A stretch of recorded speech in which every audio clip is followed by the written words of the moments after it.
In my last video, I discussed all the new additions and changes for 3.17, but I missed some huge changes, something that fundamentally alters how we play this game. And of course, it's not in the patch notes. I'm talking about mining, so stick around because there are a lot of things to discuss. First, let's talk about scanning and pinging. Before 3.17, pinging would reveal rocks up to 10 kilometers away, and any rocks within 5 kilometers were scannable. And distance didn't matter when scanning. You would get the same amount of information whether you were 100 meters away or 4 kilometers away from the rock. But that has all changed in 3.17. Now when pinging, any rock within 13 kilometers will show up, but they won't become scannable until you're less than 1300 meters away from the rock. That in of itself is a big deal, but that's not all. There is no more randomness when it comes to where the rock will show up. Wherever the cube icon shows up would be the exact location of the rock. Unless it's a cluster, then it's the exact location of one of the rocks. At least the cube icons are no longer scannable. Those were annoying. When it comes to scanning, and this is big, distance actually matters now. When you're at a distance where you can just scan a deposit, which is around 1200 meters, the only info you get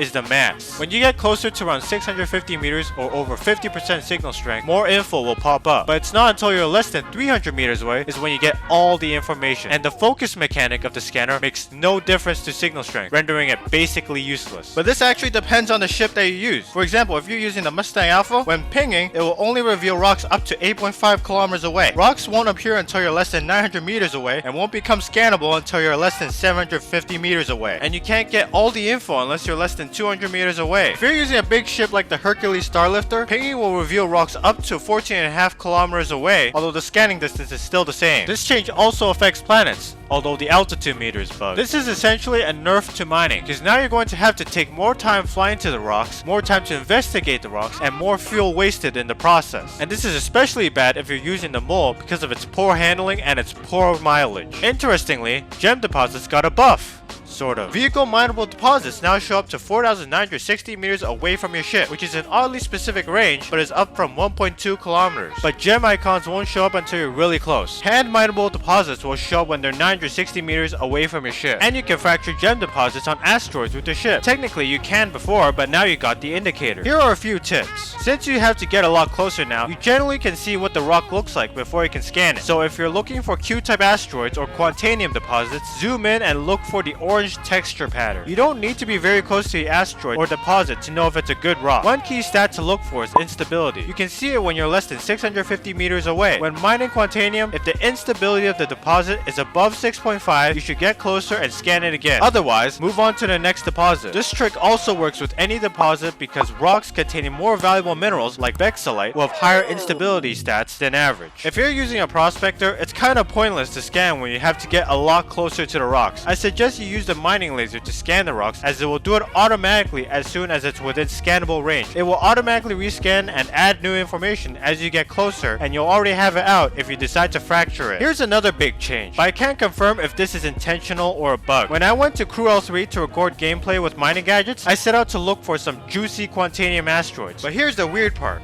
The asteroids I found were M-types and S-types, and last time I checked, S-types didn't spawn in Crew L3. And my initial assumption was that since there were only 2 asteroid types per asteroid field, I thought Q-types weren't going to spawn. But the next day, I logged in, went to Crew L3 to check, and it turns out Q-types do actually spawn in Crew L3, along with M-types and S-types, which means this asteroid field has 3 asteroid types. So what's going on here? Is this a bug, or is CIG secretly changing spawns of asteroids? What does this mean for mining in the future? And is this happening in other asteroid fields? Let me know in the comments below. And if you want to know what else has changed in 3.17 or anything else about Star Citizen, click this video here. It has lots of good info.